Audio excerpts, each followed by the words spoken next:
Isang pusong puno ng pag-ibig ang muli nating sasamahan sa paglalakbay nito. Kumusta po kayo, mga kakwento? Narito na naman tayo upang buksan ang isang aklat ng buhay na susubok sa ating mga damdamin. Gaano katatag ang isang puso kapag ang pundasyon ng pagmamahal na iningatan mo sa loob ng 15 taon ay bigla na lang guguho sa isang gabi. Ating pakinggan ang kwento ni Diwa at ang regalong sisira sa kanyang mundo. Ang bango ng nilutong kaldereta ay tila isang matamis na pangako sa loob ng Villa Esmeralda. Para kay Diwa, ang gabing iyon ay higit pa sa isang selebrasyon. Ito ang patunay ng 15 taon ng pag-ibig, pagtitiwala at mga pangarap na kanilang binuo ng kanyang asawang si Amaro. Maingat niyang inayos ang 2 kandila sa gitna ng kanilang hapag-kainan. Pinagmamasdan ang liwanag nito na sumasayaw sa mga makikinis na kubyertos at sa mamahaling plato na minsan lang nila kung gamitin. Nakangiti siyang napahawak sa suot niyang bestida, ang paborito ni Amaro. Simple lang ito, kulay krema. Ngunit para kay Diwa, dala nito ang lahat ng masasayang alaala. Naalala niya ang araw na inalok siya nito ng kasal sa ilalim ng isang puno ng mangga. Hawak ang isang singsing na gawa sa alambreng may bulaklak ng santan. Hindi pera o kapangyarihan ang nakita niya kay Amaro noon, kundi isang pangarap na handa siyang samahan habang buhay. Isang pangarap na nagbunga ng lahat ng karangyaang ito, ng malaking bahay, ng magagarang sasakyan. Ngunit sa paglipas ng panahon, tila ang init ng pangarap na yon ay dahan-dahang nanlamig. Napatayo si Diwa, ang kanyang puso ay biglang kumabog ng malakas sa pananabik. Nandyan na siya, bulong niya sa sarili. Pinupunasan ang namumuong pawis sa kanyang palad. Bumukas ang pinto. Pumasok si Amaro. Dala ang kanyang itim na portfolyo. Ngunit ang mukha nito ay hindi ang mukha ng isang asawang umuuwi para sa isang anibersaryo. Walang ngiti, walang init. Tanging isang malamig na distansya na tila pader na nakapagitan sa kanila. Happy anniversary, mahal. Bati ni Diwa. Ang boses ay bahagyang nanginginig. Hindi sumagot si Amaro. Naglakad ito palapit sa mesa. Ngunit ang mga mata ay hindi nakatingin sa masarap na pagkain o sa mga kandilang nagliliwanag. May kinuha itong isang brown na sobre mula sa kanyang portfolyo at walang emosyong inilapag iyon sa harap ni Diwa. Ang tunog ng paglapag nito sa mesa ay tila isang malakas na dagundong sa nananahimik na silid. Ano to? Naguguluhang tanong ni Diwa. Regalo ko. Malamig na sagot ni Amaro. Buksan mo. Nanginginig ang mga kamay ni Diwa habang inaabot ang sobre. Bawat hibla ng kanyang pagkatao ay sumisigaw na may mali. Dahan-dahan niyang binuksan yon at inilabas ang mga papeles sa loob. Nanlaki ang kanyang mga mata habang binabasa ang mga salitang nakasulat sa pinakaunang pahina. Petition for annulment. Anong ibig sabihin nito, Amaro? Hirap niyang bigkas. Ang luha ay nagsisimula nang mamuo sa kanyang mga mata. Biro lang to, di ba? Isang masamang biro. Umiling si Amaro. Ang mukha ay kasing tigas ng bato. Tapos na tayo, Diwa. Ang anibersaryo natin, ang katapusan ng lahat. Kasabay ng mga salitang yon, bumukas muli ang pinto na hindi pa pala tuluyang na isasara. Mula doon ay pumasok ang isang babaeng mas bata, maganda at pamilyar sa kanya. Si Silab, ang dating dalagang tinulungan niya na itinuring niyang parang nakababatang kapatid. Ngunit ang Silab na nasa harap niya ngayon ay iba na. Mayroon itong mapanuksong ng ngiti sa mga labi at ang isang kamay nito ay may pagmamalaking nakahawak sa umbok niyang tiyan. Ate Diwa, sabi ni Silab, ang boses ay puno ng tagumpay. Nandito ako para kunin ang dapat ay sa akin. Bawat salita ay tila isang punyal na sumasaksak sa puso ni Diwa. Napatingin siya mula kay Silab patungo kay Amaro. naghahanap ng kahit anong paliwanag. Buntis siya, Diwa. Walang awa na pag-amin ni Amaro at dinadala niya ang magiging tagapagmana ko, isang bagay na hindi mo na ibigay sa akin. Gumuho ang mundo ni Diwa.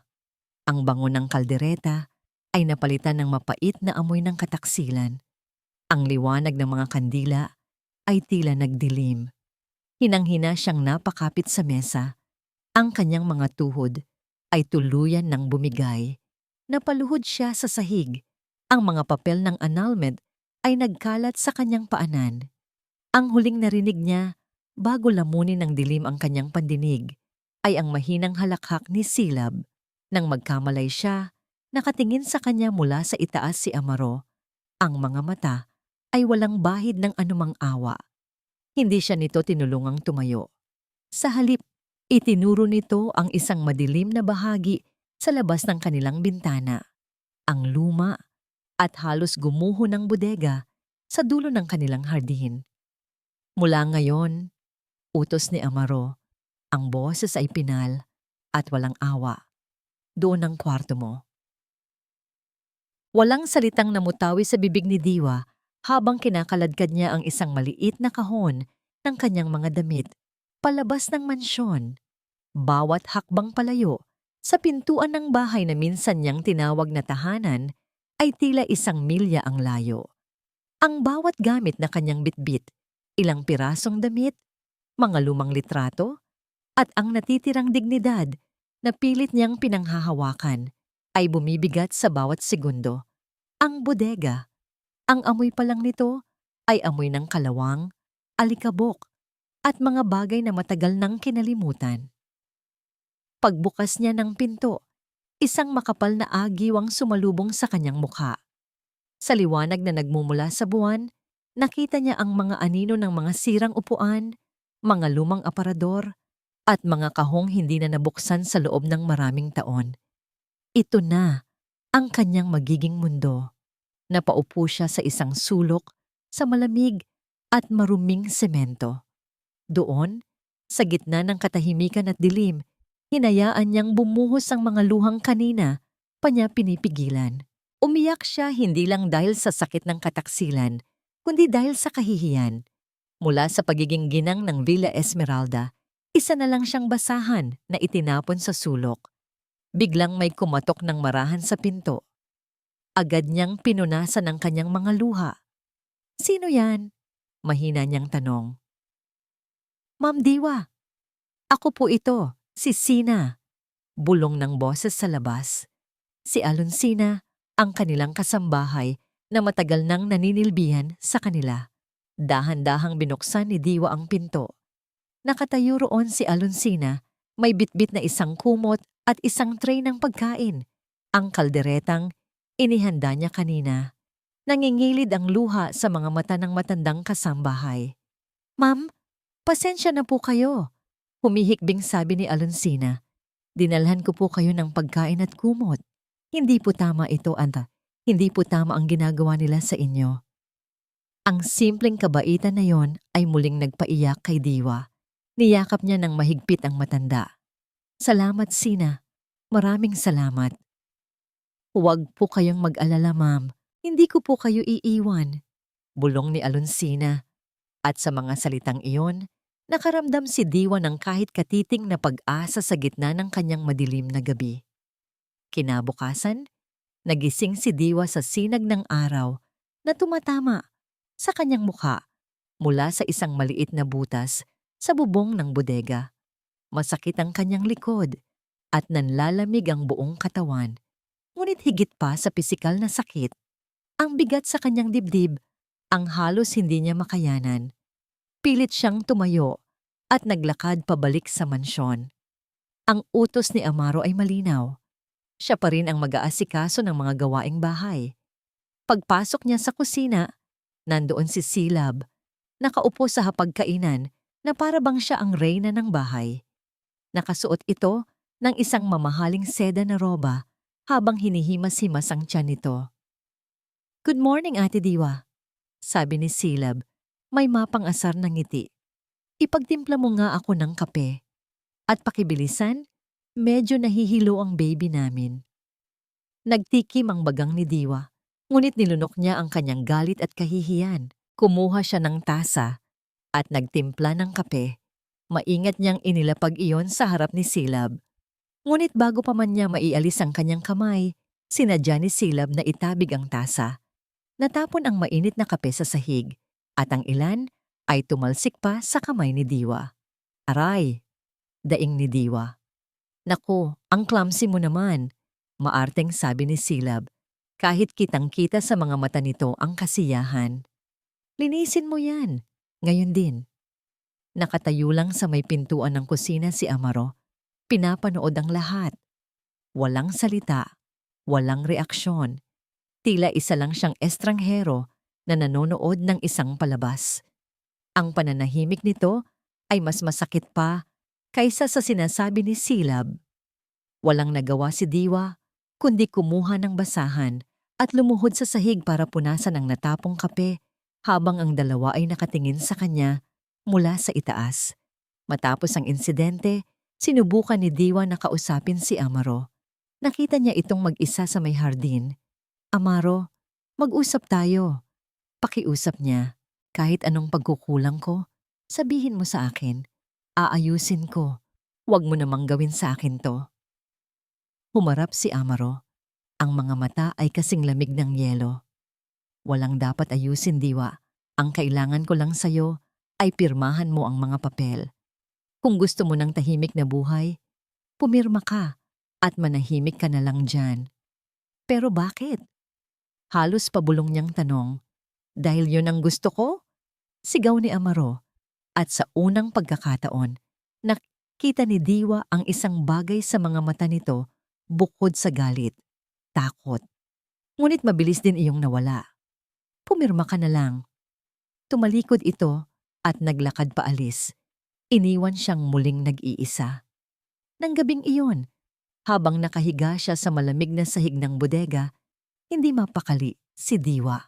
Ang takot na nakita niya sa mga mata ni Amaro ay bumabagabag sa kanya.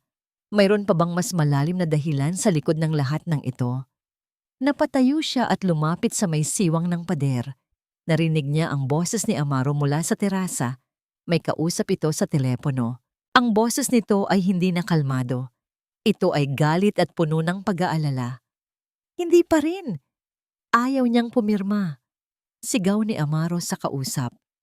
Nagkaroon ng sandaling katahimikan bago ito muling sumigaw, mas malakas at mas desperado. Wala akong pakialam. Kailangan niyang pumirma. Kung hindi, mamamatay tayong lahat. Ang mga salitang narinig niya mula kay Amaro kagabi, kung hindi, mamamatay tayong lahat, ay paulit-ulit na umuugong sa isip ni Diwa habang pinipilit niyang bunutin ang makakapal na damo sa hardin. Ang sikat ng araw ay tila isang malupit na kaaway. Sinusunog ang kanyang balat at ginagawang parang disyerto ang kanyang lalamunan. Ito ang bagong utos ni Amaro. Linisin ang buong hardin, isang gawaing karaniwang ginagawa ng dalawang hardinero. Bawat bunot ng damo, bawat pagkayod ng pala sa lupa, ay isang paalala ng kanyang bagong katayuan. Ang mga kamay niyang dati sanay lang sa pagluluto at pag-aalaga ay ngayoy puno na ng gasgas at dumi. Ngunit may kakaibang determinasyon sa kanyang mga kilos. Hindi na ito ang Diwa na basta na lang iiyak sa sulok. Ang takot na narinig niya sa boses ng kanyang asawa ay nagtanim ng isang binhi ng pagdududa at pag-aalsa sa kanyang puso. Habang siya'y nagkakalkal ng lupa, malapit sa isang gilid ng bakod, sumabit ang kanyang kamay sa isang matigas na bagay. Nang kanyang tingnan, nadurog ang kanyang puso. Ang wedding ring niya. Ang gintong bilog na naging saksi sa kanyang mga sumpa, 15 taon na ang nakalipas. Bahagyang nabali ang maliit na kawit nito at bago pa niya ito mahawakang maigi, dumulas ito sa kanyang daliri. Gumulong ito sa lupa at sa isang iglap na tila sinadya ng tadhana, nahulog ito sa isang maliit na siwang ng bakal na rehas na nakatakip sa isang drainage canal. Isang mahinang click ang narinig niya. At pagkatapos ay wala na. Hindi! Sigaw ni Diwa. Ang pagod ay biglang napalitan ng desperasyon. Lumuhod siya at sinilip ang siwang. Madilim sa loob. Ang tanging nakikita niya ay ang maruming tubig at ang mabahong amoy na umaalpas mula rito. Iyon ang huling simbolo ng kanilang pag-iibigan. At ngayon ay nasa loob na ito ng isang maruming kanal. Sinubukan niyang buhati ng mabigat na takip na bakal, ngunit ni hindi man lang ito gumalaw. Paulit-ulit niyang sinubukan. Ang kanyang mga kuko ay nababali at ang kanyang mga daliri ay nagdurugo, ngunit walang nangyari. Napasandal siya sa pader. Ang kanyang lakas ay tuluyan ng nawala. Ang singsing na yon, iyon na lang ang natitira sa kanya. At ngayon, pati iyon ay nawala na rin. Kailangan niyo po ba ng tulong, ma'am? Isang mahinahong boses ang bumasag sa kanyang paghihinagpis. Nag-angat siya ng tingin. Isang lalaking nakasuot ng asul na unipormeng may mantsa ng grasa ang nakatayo sa labas ng kanilang bakod. Sa dibdib nito ay may nakaburdang pangalan, Lunti. At sa ilalim noon ay ang pangalan ng isang talyer, Pag-asa Motorworks. Sa sino ka? Tanong ni Diwa. Lunti po, mekaniko sa talyer diyan sa kanto. Magalang niyang sagot. Kanina ko pa po kayo napapansin. Mukhang may problema po kayo sa takip na yan. Hindi na nagpaliwanag si Diwa. Itinuro na lang niya ang kanal. Ang boses ay basag. Yung singsing ko, nahulog. Tumango si Lunti, walang dagdag na tanong. Kumuha ito ng isang mahabang bareta de cabra mula sa kanyang service vehicle. Sa ilang sandali lang, gamit ang tamang diskarte at lakas, naiaangat na niya ang mabigat na takip. Hindi pinansin ni Diwa ang mabahong amoy. Agad siyang dumukwang at kinapa ang ilalim ng kanal. At doon, sa gitna ng putik at mga tuyong dahon, nakita niya ang bahagyang kislap ng ginto. Kinuha niya ito at kahit marumi, niyakap niya ito nang mahigpit sa kanyang palad. Salamat, sabi niya kay Lunti. Ang mga luha ng pasasalamat ay tumutulos sa kanyang mga pisngi. Maraming salamat. Ngumiti lang si Lunti. Isang simpleng ngiti na puno ng simpatiya. Walang anuman po. Ibinalik niya ang takip sa pwesto nito. Habang pinupunasan ni Diwa ang singsing sa kanyang damit, napansin ni Lunti ang panginginig ng kanyang mga kamay at ang mga gasgas dito. Alam niyo po, ma'am, dahan-dahan niyang sabi na para bang maingat na pinipili ang kanyang mga salita. Minsan po, may mga bagay na karapat-dapat talagang ipaglaban at ingatan. Tumingin ito sa marumi, ngunit buo pa ring singsing. Pero may mga pagkakataon din po na kailangan nating matutong bumitaw para ang mga kamay natin ay maging malaya para sa mga bagong bagay. Natigilan si Diwa. Ang mga salita ng estranghero ay tumagos sa kanyang puso. Tumingin siya sa kanyang palad. Hawak ang singsing na sumisimbolo sa isang pag-ibig na ngayon nagbibigay sa kanya ng purong sakit. Sige po, ma'am. Mauna na po ako. Paalam ni Lunti at bumalik na ito sa kanyang trabaho. Naiwan si Diwa na nakatayo roon, hawak ang singsing. Ngunit sa pagkakataong yon, hindi na lang sakit ang kanyang nararamdaman. Mayroong isang bagong damdamin, isang kislap ng pag-asa na dala ng kabaitan ng isang estranghero. Pagod na bumalik si Diwa sa bodega ng hapong yon. Ang kanyang katawan ay sumusuko na, ngunit ang kanyang isip ay gising na gising.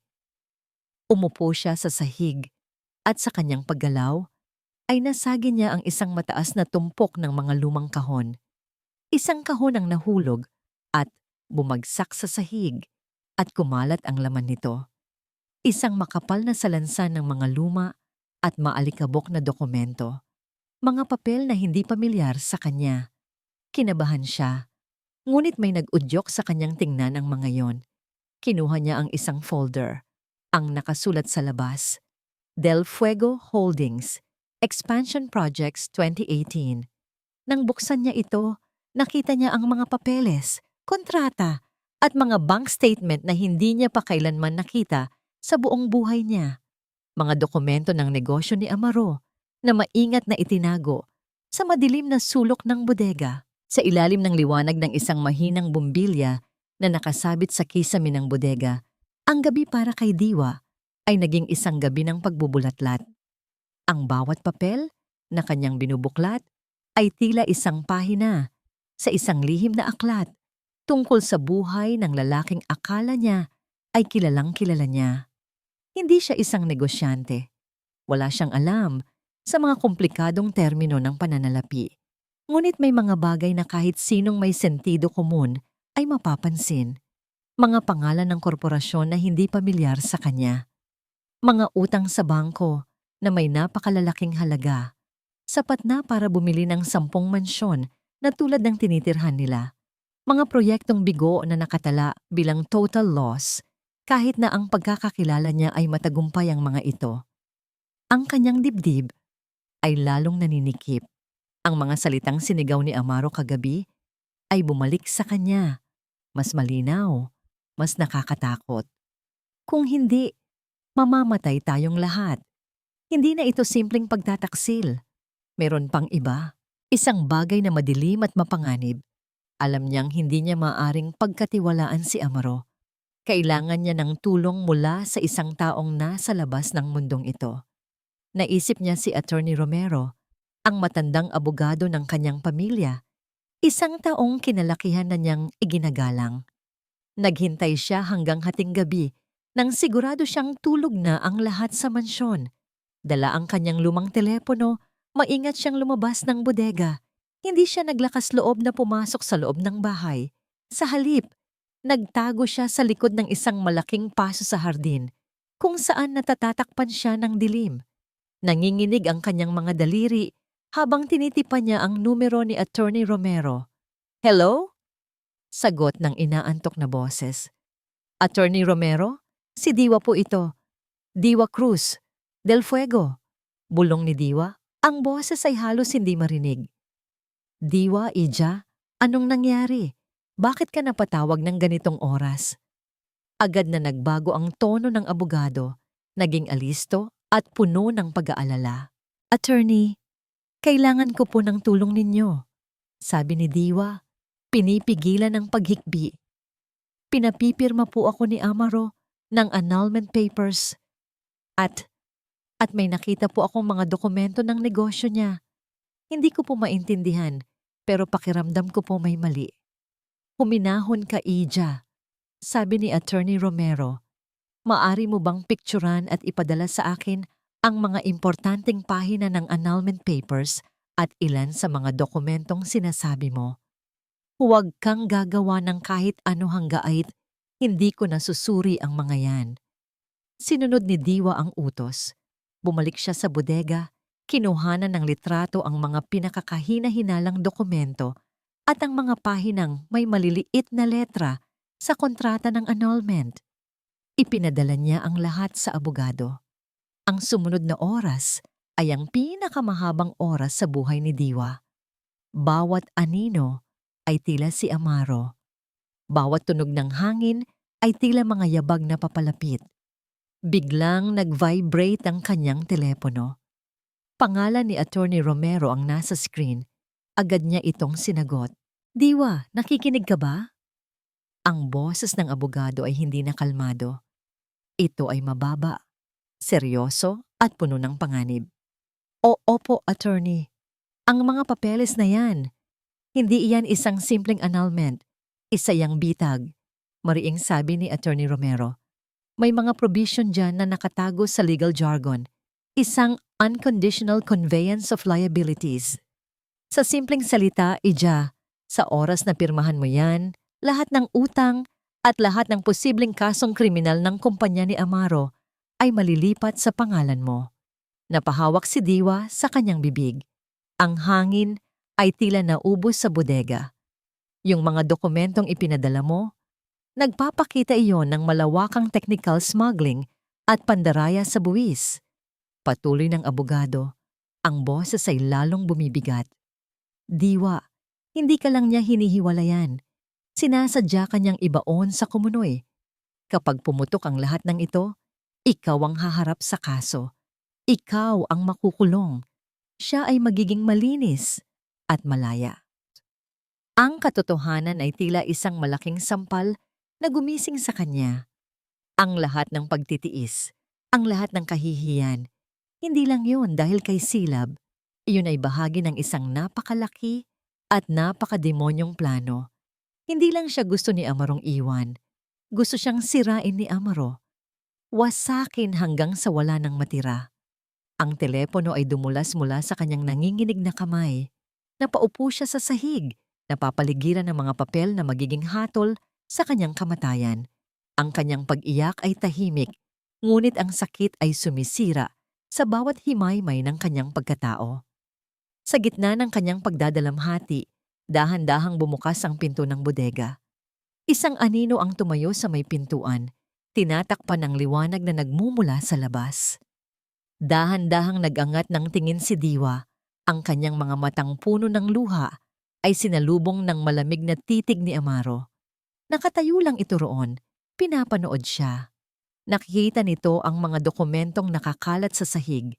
Isang malamig na ngiti ang sumilay sa mga labi nito. Anong ginagawa mo sa mga yan, Diwa? Tanong niya. Ang boses ay kalmado, ngunit may nakatagong panganib. Hindi maialis ni Lunti sa kanyang isipan ang babae sa Villa Esmeralda. Ang lungkot sa mga mata nito, ang mga gasgas sa kamay, at ang desperasyon habang hinahanap nito ang nahulog na singsing. Lahat ay bumabagabag sa kanya habang abala siya sa pag-aayos ng makina ng isang jeep.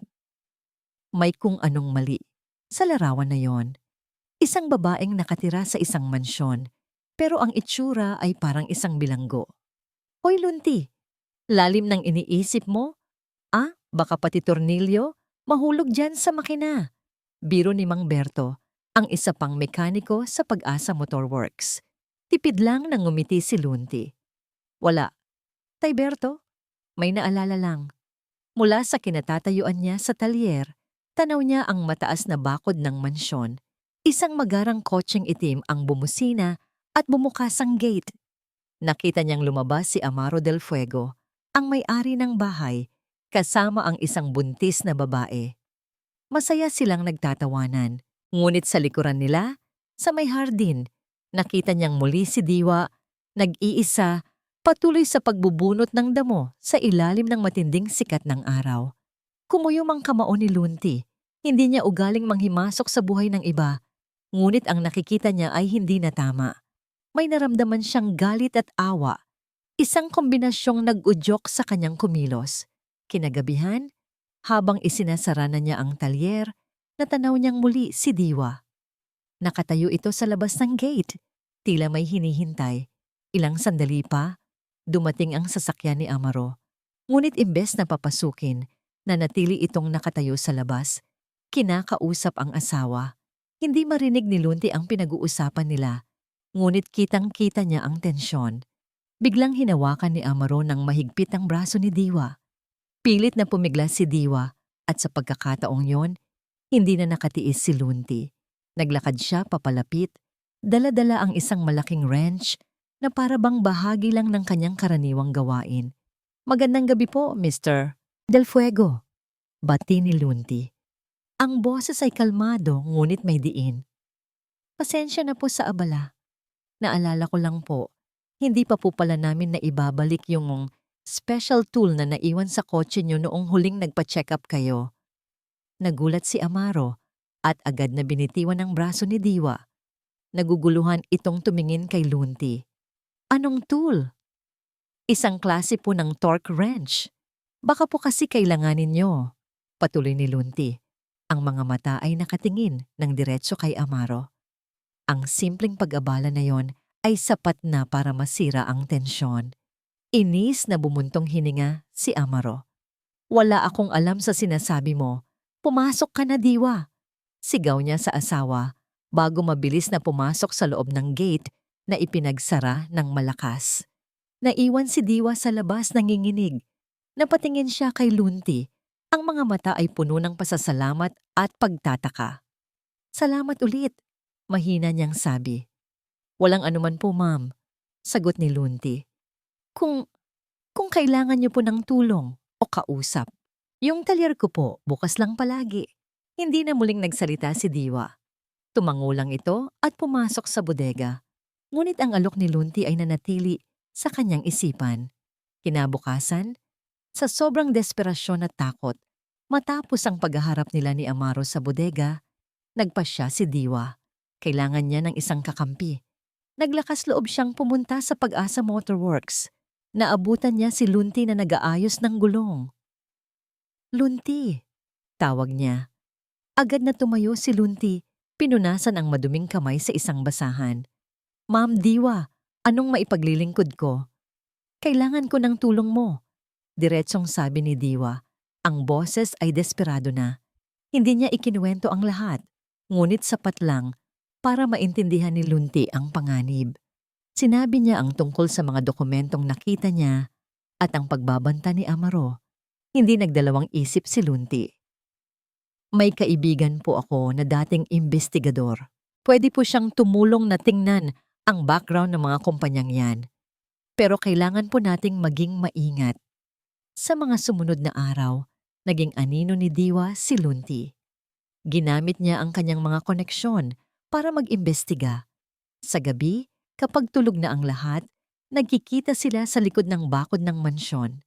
Iniaabot ni Diwa ang mga kopya ng dokumento at nagbibigay naman si Lunti ng mga bagong impormasyon. Isang gabi, may dalang isang sobre si Lunti. Ang mukha niya ay mas seryoso kaysa dati. Diwa, sabi niya, sa unang pagkakataon ay tinawag siya sa kanyang pangalan.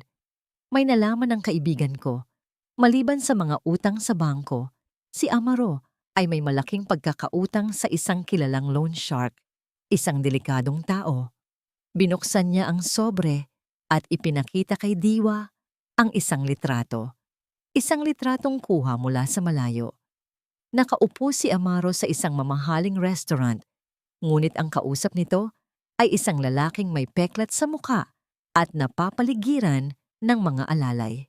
Ang hitsura nito ay halatang hindi isang ordinaryong negosyante. Sino siya? Tanong ni Diwa. Ang pangalan niya ay Dante. Sagot ni Lunti.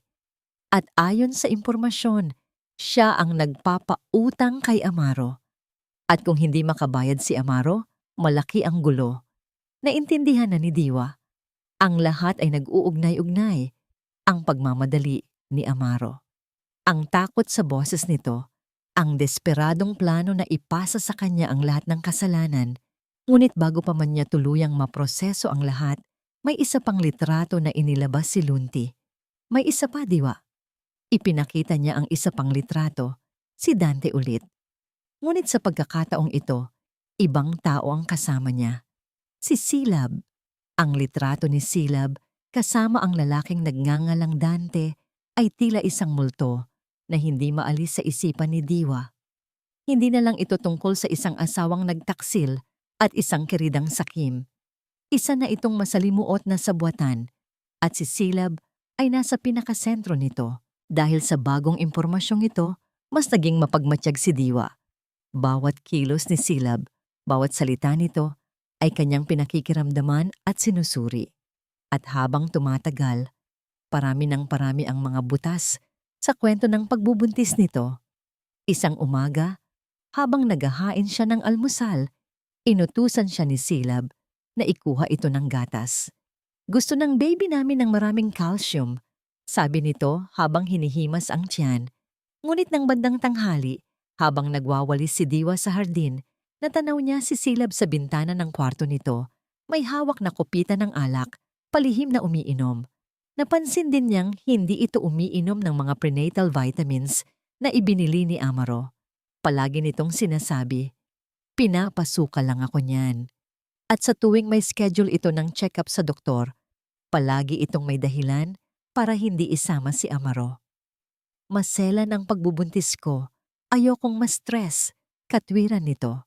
Ang tiyan nito, bagamat malaki, ay tila laging perpekto ang pagkaumbok, hindi natural, na para bang isang bola na ikinabit sa katawan. Ang lahat ng ito ay maliliit na piraso ng isang malaking palaisipan.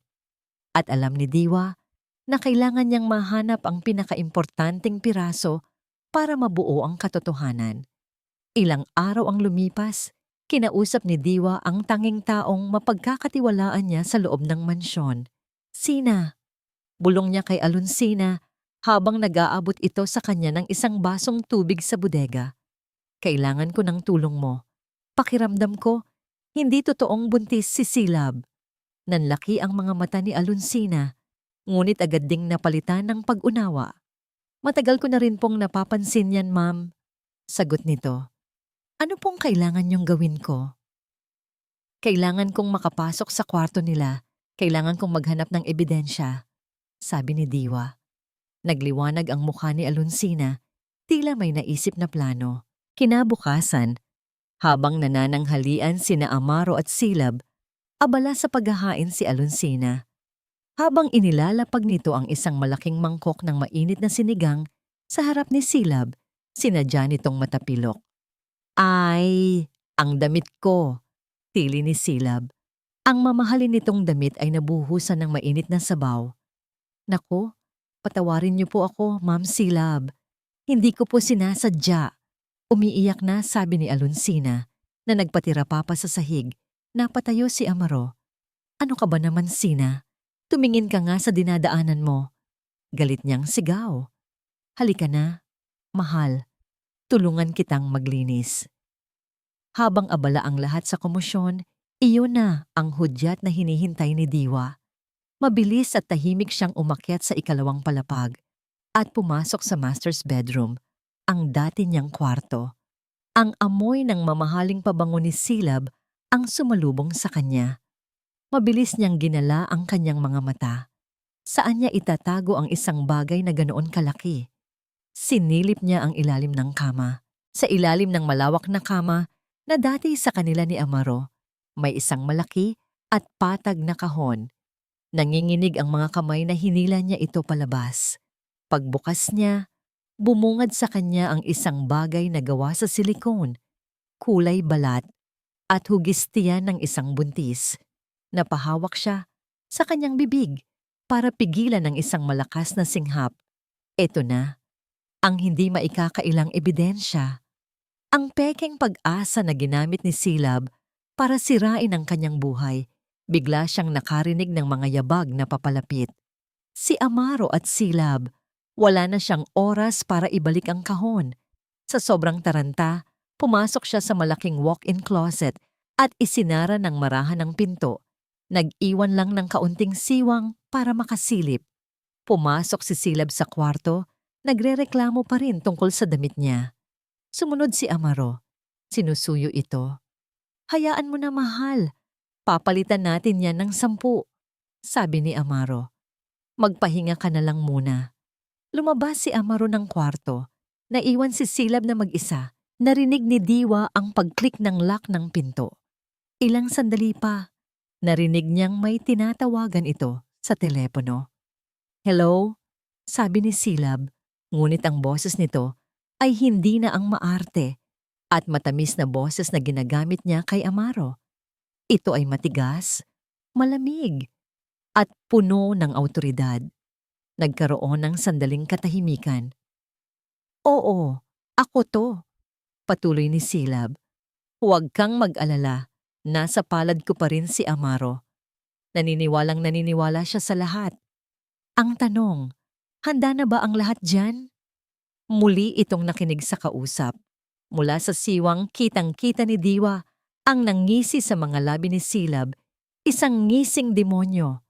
Mabuti, sabi nito sa telepono. Siguraduhin mong malusog at walang magiging problema. Sa oras na makuha ni Amaro ang pera mula sa insurance at maipasa na ang lahat ng kaso sa legal wife niya, kukunin na natin ang bata. Ihanda mo na ang sanggol. Nanigas si Diwa sa loob ng closet. Ang dugo sa kanyang katawan ay tila naging yelo. Hindi lang pekeng tiyan ang usapan. Mayroong totoong sanggol. Isang sanggol na gagamitin nila sa kanilang napakasamang plano. Insurance. Ang salitang narinig niya mula sa bibig ni Silab ay paulit-ulit na tumatakbo sa isip ni Diwa. Anong insurance ang tinutukoy nito? Ang pag-uusap na yon ay nagbukas ng isang pinto patungo sa isang mas madilim at mas nakakatakot na pasilyo sa loob ng kanyang isipan.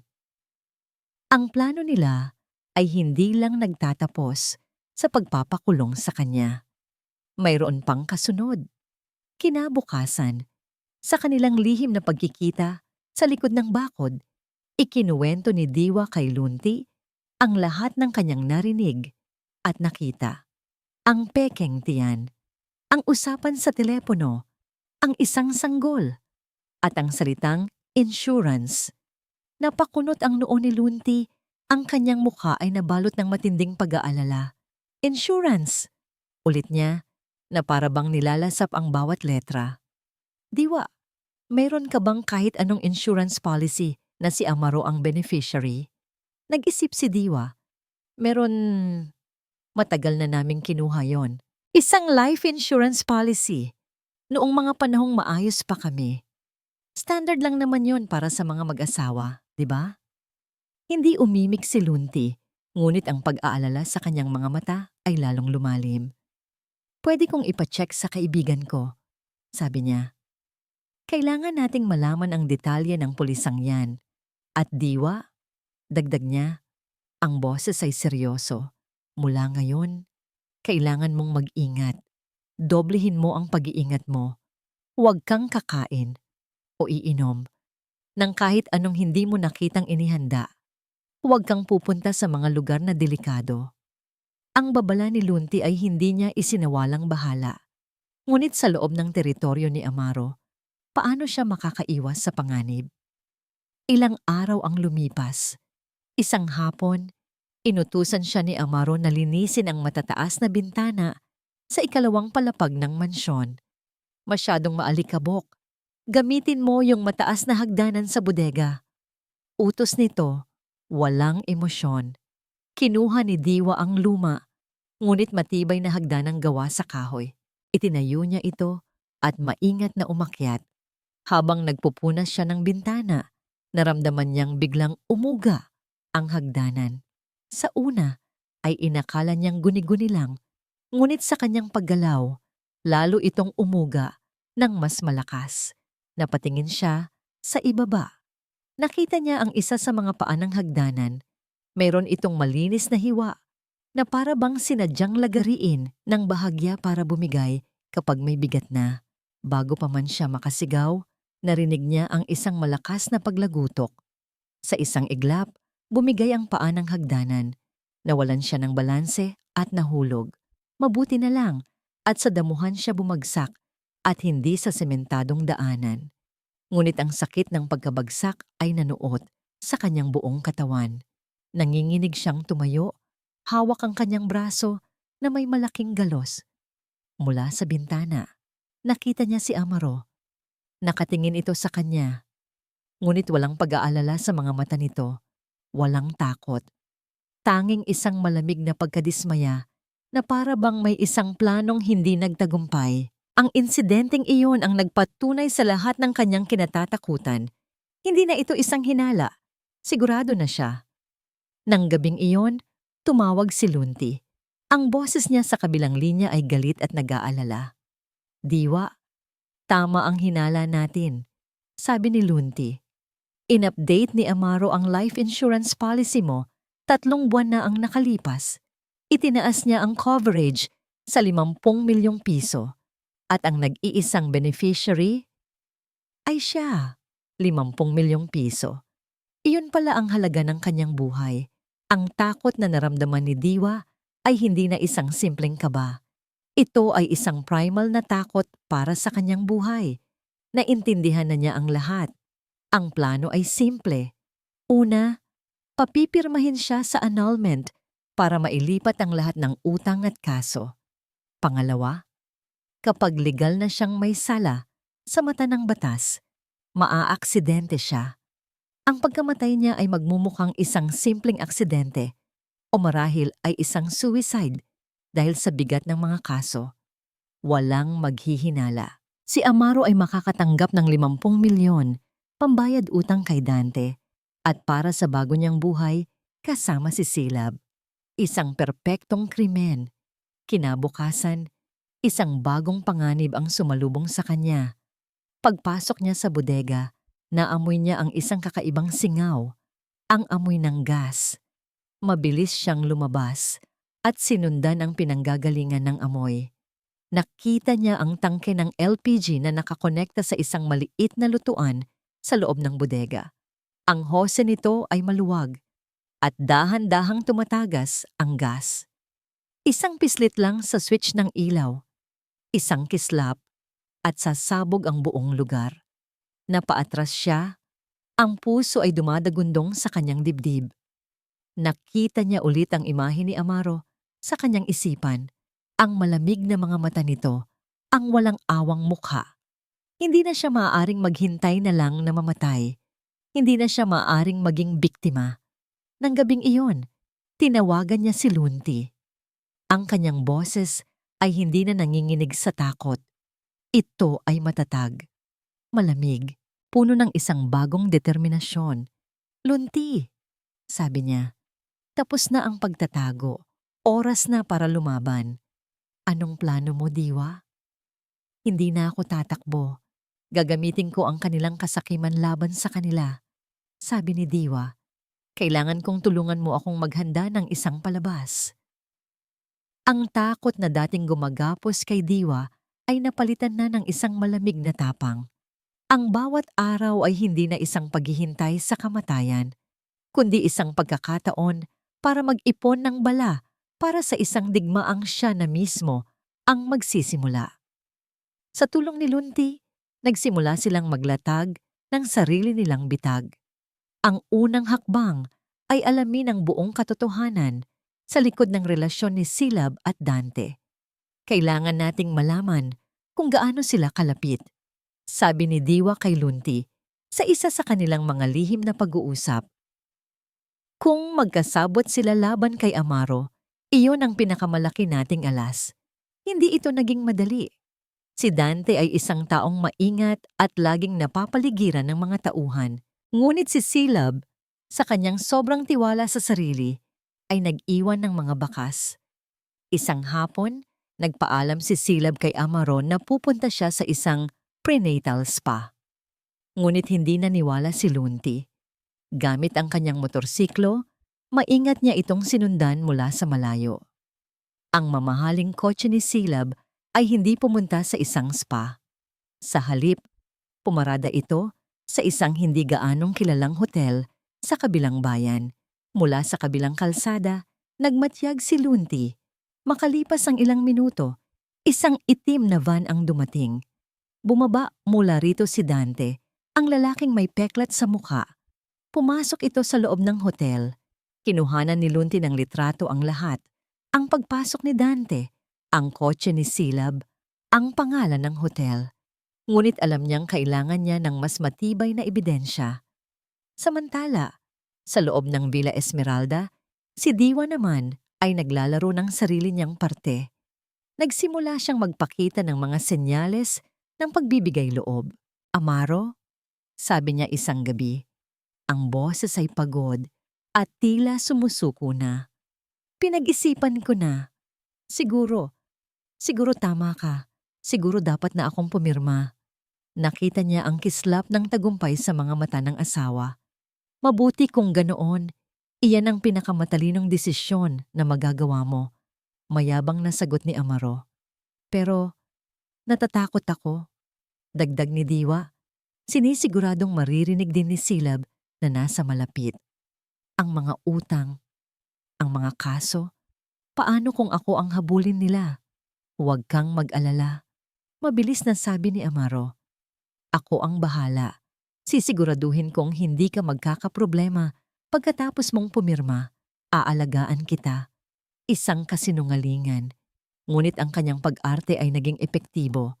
Dahil sa pag-aakalang malapit nang bumigay si Diwa, naging mas kampante sina Amaro at Silab. At sa pagiging kampante, nagiging pabaya.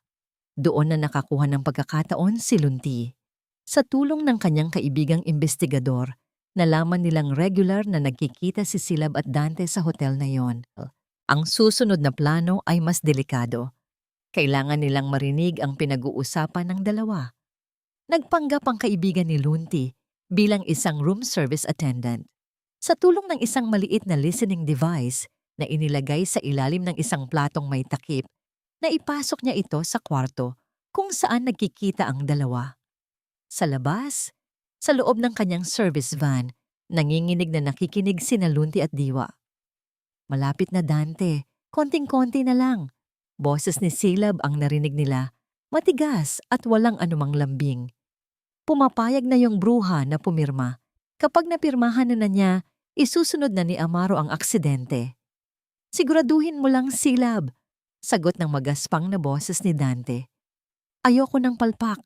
Malaki ang perang pinakawalan ko para kay Amaro at mas malaki ang inaasahan kong kapalit. Huwag kang mag-alala, tumatawang sabi ni Silab. Ang akala ng gigong Amaro, sa kanya mapupunta ang lahat ng pera mula sa insurance. Ang hindi niya alam, sa oras na makuha niya ang pera, tayo naman ang kikilos. Kukunin natin ang pera, ang bata, at maglalaho na tayo.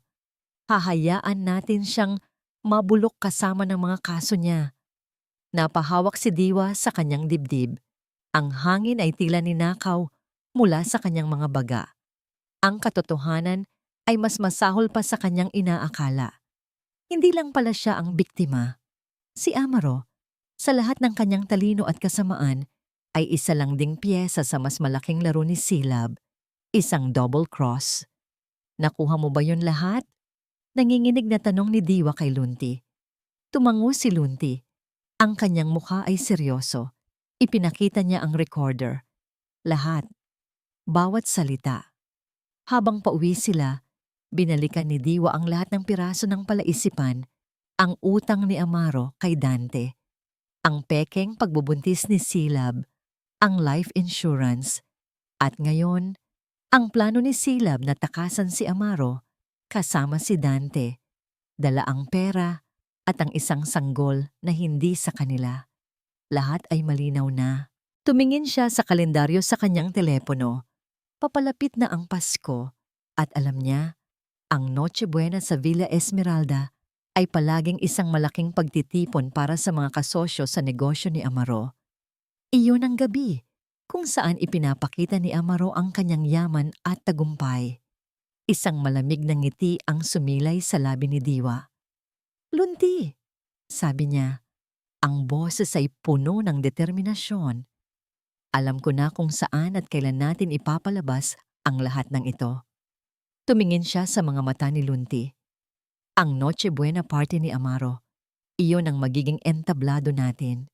Ngunit habang papalapit ang araw, isang mensahe ang dumating sa lumang telepono ni Diwa.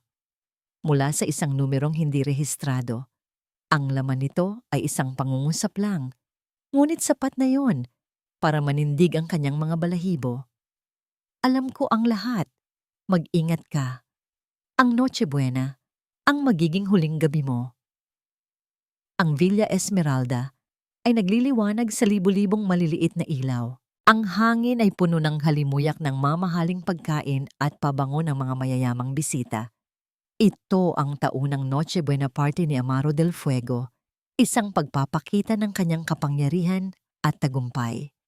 Nakatayo si Amaro sa gitna ng bulwagan. Ang braso ay may pagmamalaking nakaakbay kay Silab, na nakasuot ng isang kumikinang na pulang bestida na lalong nagpapatingkad sa umbok ng pekeng tiyan nito. Hawak niya ang isang kopita ng champagne, tinataas ito para makuha ang atensyon ng lahat. Mga kaibigan, mga kasosyo, masayang bati ni Amaro. Maligayang Pasko sa inyong lahat. Ngayong gabi, hindi lang kapaskuhan ang ating ipinagdiriwang. Ipinagdiriwang din natin ang isang bagong simula. Ipinakilala niya si Silab sa lahat bilang kanyang fiancé at ang ina ng kanyang magiging tagapagmana. Ang mga bisita ay masayang pumalakpak, walang kamalay-malay, sa kasinungalingang nasa likod ng perpektong larawan na iyon. Habang abala ang lahat sa pagbati, Walang sino man ang nakapansin sa isang babaeng tahimik na pumasok mula sa pintuan ng hardin. Si Diwa, hindi siya nakasuot ng magarang bestida. Ang suot niya ay isang simpleng puting damit, malinis at disente. Ang kanyang buhok ay nakapusod lang, ngunit merong isang bagay sa kanya na kumuha ng atensyon ng lahat. Ang kanyang tindig. Wala na ang dating Diwa na laging nakayuko at takot. Ang babaeng nakatayo roon ngayon ay may dignidad, tapang, at isang determinasyon na nag-aalab sa kanyang mga mata. Dahan-dahan siyang naglakad patungo sa gitna. Ang masayang bulungan ay unti-unting napalitan ng katahimikan habang ang lahat ng mga mata ay napako sa kanya. Amaro, sabi ni Diwa. Ang boses ay kalmado, ngunit sapat ang lakas para marinig ng lahat. Nagulat si Amaro. Ang nangiti sa kanyang labi ay biglang naglaho. Diwa, anong ginagawa mo rito? Bumalik ka sa bodega? Pabulong ngunit mariin niyang utos. Hindi na ako babalik doon, Amaro, sagot ni Diwa. Tumingin siya sa mga bisita, ang mga makapangyarihang negosyante na kasosyo ng kanyang asawa. Magandang gabi sa inyong lahat. Ako si Diwa del Fuego, ang legal na asawa ni Amaro. Nagkaroon ng bulong-bulungan sa mga bisita. Si Silab ay namutla. Hinigpitan ng kapit kay Amaro. Ang aking regalo sa aking asawa ngayong Pasko, patuloy ni Diwa, ay ang katotohanan. Sa hudyat na yon, isang malaking projector screen sa likod ng entablado na kanina'y nagpapakita lang ng mga masasayang litrato ang biglang nag-iba ng palabas. Unang lumabas dito ang isang video na kuha mula sa isang nakatagong kamera sa loob ng kwarto ni Silab. Kitang-kita ng lahat kung paano maingat na tinatanggal ni Silab ang malaking tiyan na gawa sa silikon at inilalagay ito sa ilalim ng kama. Ang katawan niya ay balingkinitan at walang anumang bakas ng pagbubuntis. Paano?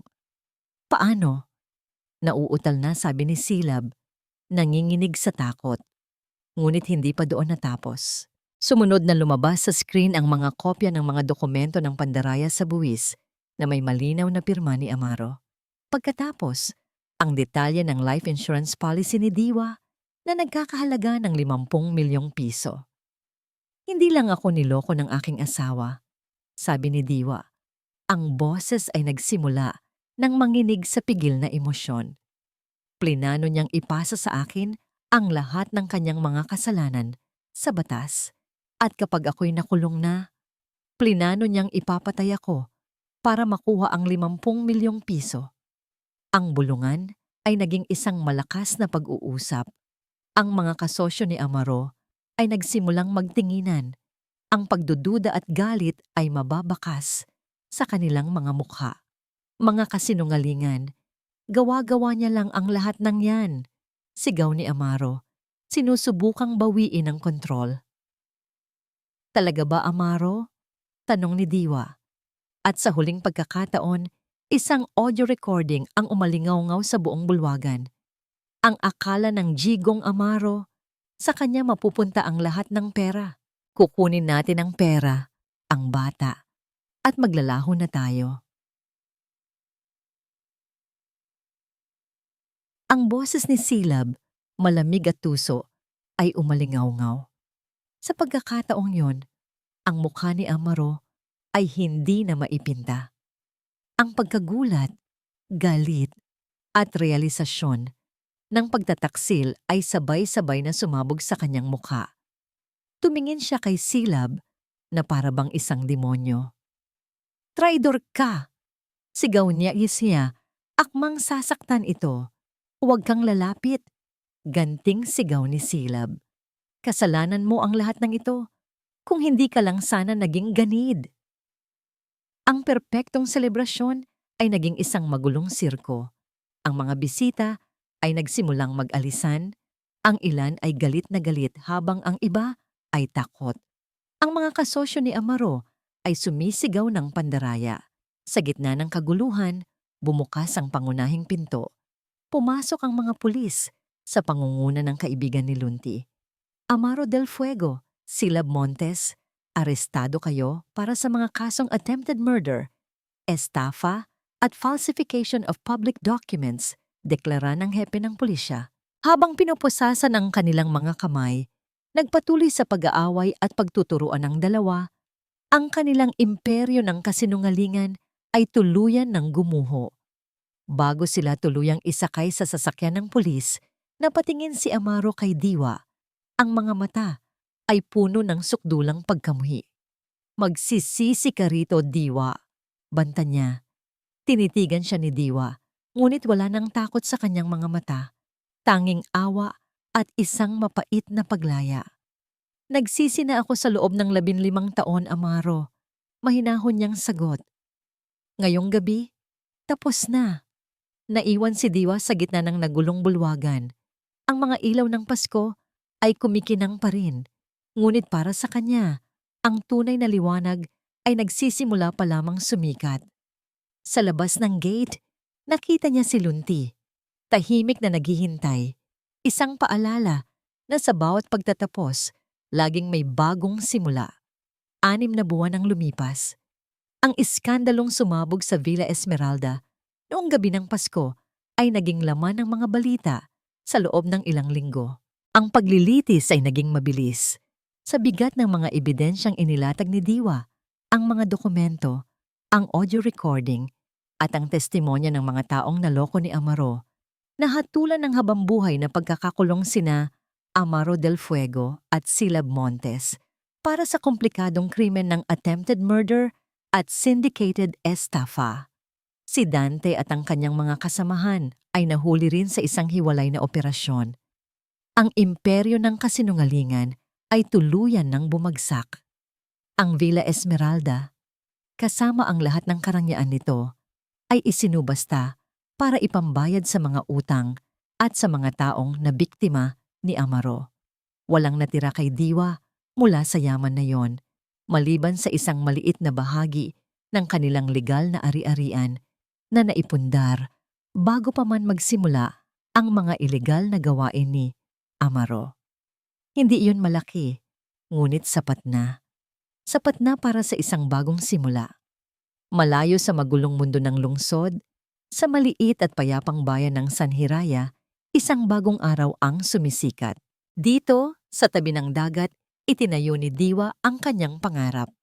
Isang maliit na kainan na tinawag niyang kainan ni Diwa. Ang bango ng kaldereta, adobo at sinigang na dati para lang sa isang taksil na asawa, ngayoy nagbibigay kasiyahan sa mga mangingisda, mga guro, at mga simpleng mamamayan ng San Hiraya. Ma'am Diwa, isa pang ang kanin! Sigaw ng isang costumer. Opo, sandali lang po. Masayang sagot ni Diwa. Ang mukha ay pinapawisan ngunit puno ng ngiti. Isang tunay na ngiti na nagmumula sa puso. Kasama niya sa pag-aasikaso si Alonsina na mas piniling sumama sa kanya kaysa manatili sa magulong lungsod. Isang hapon, habang abala siya sa pagpupunas ng mga mesa, isang pamilyar na motorsiklo ang pumarada sa tapat ng kanyang kainan. Bumaba mula rito si Lunti, may dalang isang maliit na paso ng halaman na may mga puting bulaklak. Para sa pinakamagandang may-ari ng kainan sa buong San Hiraya, sabi niya, iniaabot ang paso kay Diwa. Nambola ka pa. Natatawang sagot ni Diwa, tinatanggap ang regalo. Salamat, Lunti. Tamang-tama. Kailangan ko ng palamuti para sa mesang yon. Umupo si Lunti sa isang bakanteng upuan. Pinagmamasdan si Diwa habang kumikilos ito. Ang dating babaeng puno ng lungkot at takot ay wala na. Ang nasa harap niya ngayon ay isang babaeng buo, matatag at payapa. Kamusta ka na, Diwa? Tanong niya. Heto, masaya. Simpleng sagot ni Diwa. Pagod sa maghapon, pero masarap ang tulog sa gabi. Walang takot, walang bigat sa dibdib. Ikaw, kamusta na ang Pag-asa Motorworks? Ayon, maayos naman.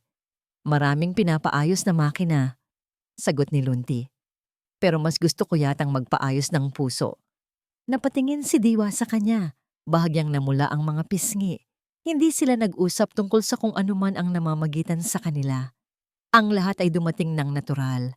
Isang pagkakaibigan na nabuo sa gitna ng panganib. Isang pagtitiwala na naging pundasyon ng isang mas malalim na pagtingin. Habang papalubog ang araw, ang kalangitan ay nagkulay kahel. Umupo si Diwa sa tapat ni Lunti. Pareho silang nakatingin sa dagat. Alam mo, Lunti, pagsisimula ni Diwa, ang boses ay mahina. Minsan, iniisip ko kung paano nangyari ang lahat. Ang sakit, parang bangungot. Pero nagising ka na, sabi ni Lunti. Hinawakan niya ng marahan ang kamay ni Diwa na nakapatong sa mesa. Ang kamay nito, na dati puno ng gasgas, ay mayroon pa ring mga marka ng pagtatrabaho. Ngunit para kay Lunti, iyon ang pinakamagandang kamay sa buong mundo. Dahan-dahang hinubad ni Diwa ang luma at bahagyang baling wedding ring mula sa kanyang daliri. Hindi niya ito itinapon. Sa halip, kinuha niya ang isang maliit na kahon mula sa kanyang bulsa, maingat na inilagay ang singsing sa loob at isinara ito, isang simbolikong pagsasara sa isang kabanata ng kanyang buhay. Salamat, Lunti, sabi niya. Tinitingnan ito ng diretso sa mga mata. Salamat sa pagtulong mo sa aking mahanap muli ang pag-asa. Ngumiti si Lunti. Hindi ako ang nakahanap, Diwa. Nasa loob mo na yan palagi. Kailangan mo lang ng kaunting tulak para makita ulit. Hindi na sila nagsalita pa. Hinayaan nilang ang katahimikan at ang papalubog na araw ang magpatuloy ng kanilang kwento. Magkahawak ang kanilang mga kamay, sabay nilang pinanood ang pagsikat ng isang bagong araw sa kanilang mga buhay. Isang kinabukasang hindi nasusukat sa yaman o karangyaan, kundi sa kapayapaan ng puso at sa simpleng kaligayahan ng pagmamahal na totoo. At dito po nagtatapos ang kwento ni Diwa, isang kwentong nagpapatunay na ang tunay na lakas ay hindi nakikita sa labas, kundi sa puso na kayang bumangon mula sa pinakamatinding pagbagsak. Ang aral ng kwento ay malinaw. Ang ating halaga ay hindi kailanman mabibigyan ng presyo ng pera o ng opinyon ng iba, kundi ito ay nahuhubog sa ating kakayahang manindigan para sa tama at hanapin ang kaligayahan sa sarili nating mga kamay. Maraming salamat po sa inyong walang sawang pagsubaybay. Sana po ay nasiyahan at may napulot kayong aral sa kwentong ito. Ano pong masasabi ninyo sa paglalakbay ni Diwa? At anong klaseng kwento naman po ang gusto ninyong marinig sa susunod? I-comment nyo lang po sa ibaba. Hindi dito nagtatapos ang ating paglalakbay. Marami pa pong kwentong kasing ganda at mas puno ng aral dito sa aming channel. Kung nagustuhan nyo ang kwentong ito, i-like, i-share sa pamilya at mga kaibigan, at mag-subscribe na rin para lagi kayong updated sa mga susunod pa naming kwento. I-click niyo ang notification bell para kayo ang unang makarinig kapag may bago kaming upload. Pagpalain po kayo ng Panginoon, kayo at ang inyong buong pamilya. Hanggang sa muli!